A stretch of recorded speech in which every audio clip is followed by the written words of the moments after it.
Y'all, I am in a red hot rage. This is my face when I am very frustrated and very angry and trying my best not to ugly cry. I am dealing with, just like many of you guys, navigating our lovely healthcare system, but I kid you not, it takes a good,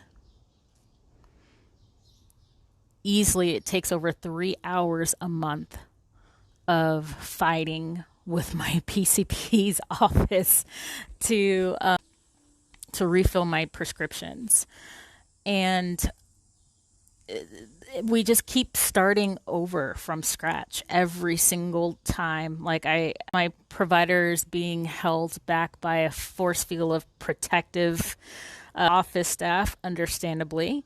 And the office staff has to weed through a whole bunch of data and a whole bunch of information, including my chart messages and including labs and policies and procedures. Many of those policies and procedures have never been shared with me, right?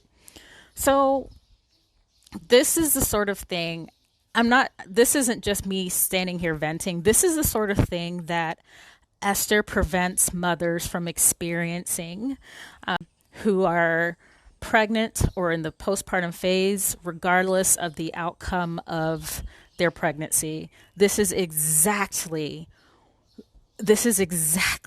what that FHIR integration that's being built does. The mother has a FHIR compliant database. The provider has their FHIR compliant databases.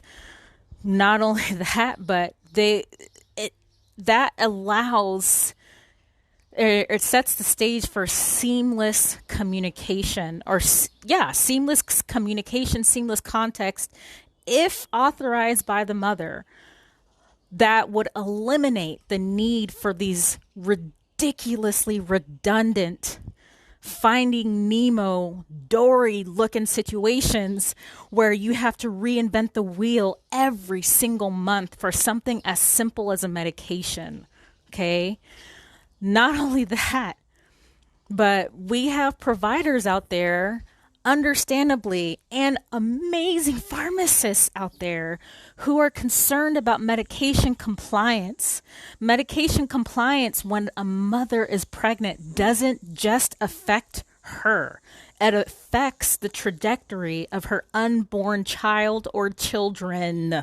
Okay?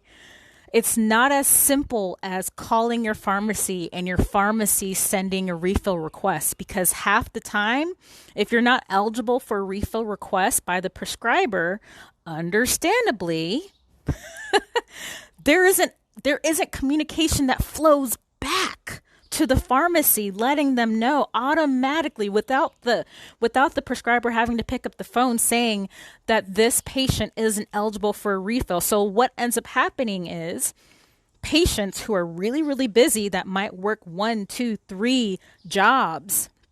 And I count being a parent, I count being an adult surviving this country as a job. Okay.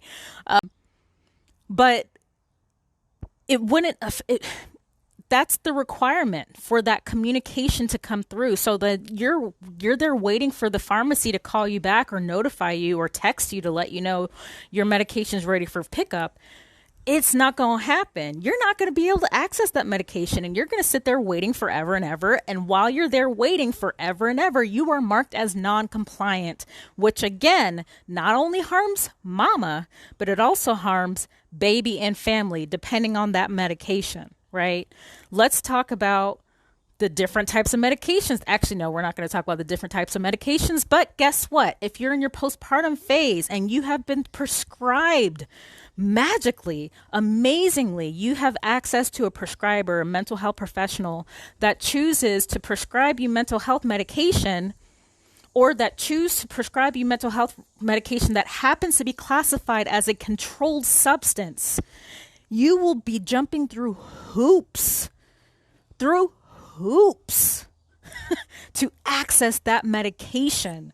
And those hoops, they grow exponentially without that FHIR to FHIR communication, y'all.